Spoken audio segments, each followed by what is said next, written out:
ગાંધીનગર વિધાનસભા બહાર ખેડૂતોનો ડાંગર ચૂકવણી મુદ્દે વિરોધ.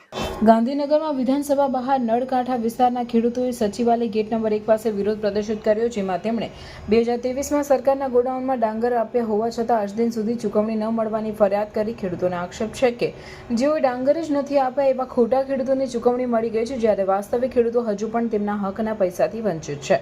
આ વિરોધ દરમિયાન ખેડૂતોએ 9 થી 10 કરોડ રૂપિયાના કૌભાંડનો આક્ષેપ કર્યો, જેમાં વિરમગામમાં આચરાયેલા ડાંગર કૌભાંડનો ઉલ્લેખ કર્યો. તેમણે ધારાસભ્ય હાર્દિક પટેલ વિરુદ્ધ હાર્દિક હાય હાયના નારા લગાવી તેમની નિષ્ક્રિયતા અને ખેડૂતોના પ્રશ્નો પ્રત્યેની ઉદાસીનતા અંગે વિરોધ વ્યક્ત કર્યો.